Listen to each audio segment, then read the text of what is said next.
If you've tried elimination diets, cutting out foods, and you're not too sure what types of foods are causing your symptoms, then the Cyrex Array 10 may be the best option for you. It measures 180 different foods, and not just foods, but also thickeners and things that also measures the cooked food versus raw foods. A lot of food allergy testing or food sensitivity testing, and just measuring the raw food. So it changes the composition of the proteins when it's cooked. So let's have a look here. So we're measuring egg whites and egg yolks. Some people react to eggs, but working out whether it's the yolks or the whites can help with what you eat. And you can sometimes, if it's just reacting to yolks, you can get the like an egg white combination or vice versa. Different cheeses, rice. A lot of people, when they start cutting out foods, they tend to eat more rice. And if you eat the same food over and over again, you can start to react to it. And that's what was happening in this situation here when someone started reacting to rice. Different legumes, and also some of the, like with soy, there's different parts of soy that can be a problem. So it covers all of that. Different nuts and seeds, they're common allergens, and also people can be sensitive to them. And so a certain amount might be okay, but too much can be a problem.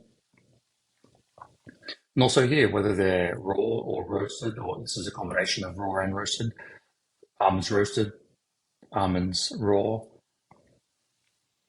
different types of vegetables. And once again, sometimes people eat the same vegetables all the time, and then you can start to react to those vegetables.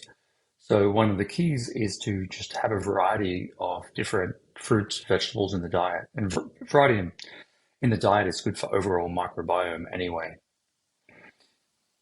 And whenever you see someone reacting to a lot of things, it could be a gut permeability or a gut immune problem going on as well.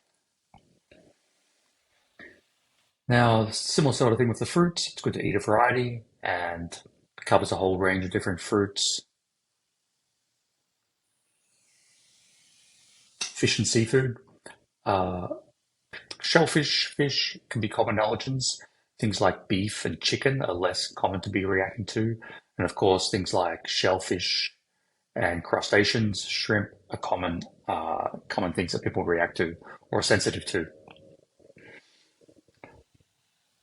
Is the meats. Meat glue is the stuff that holds like chicken nuggets and things like that together. And a lot of people react to that type of thing as well. So people might not react to chicken, but they can react to chicken nuggets. Different herbs and spices people can react to. And a really big one is these gums. These are found in a lot of processed foods. You've got things like xanthan gum is found in a lot of gluten-free products. It sort of replaces the stickiness that gluten provides to foods. So people can react to that. And a lot of these other gums are found in processed foods and as thickeners. And guar gum is different to partially hydrolyzed guar gum, which is one of my favorite prebiotic fibers. And then, of course, it's always a tragedy if someone comes back reacting to coffee or tea, especially if you're a coffee and tea lover. But different beverages that people can react to. And if someone's reacting to food colorings as well, that can also be a problem. So that's what the Array 10 looks like. And it comes with, if you're in the US, it's easy to order. It includes shipping and the blood draw. If you don't live in the US, we can still organize this test, but there'll be extra fees to ship the test back to wherever you live, to the US, and also blood draw fees as well.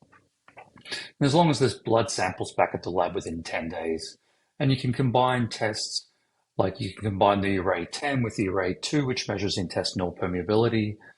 There's also Array 3, which measures celiac disease. This measures if someone's reacting to gluten, but not necessarily celiac disease. Hopefully that helps.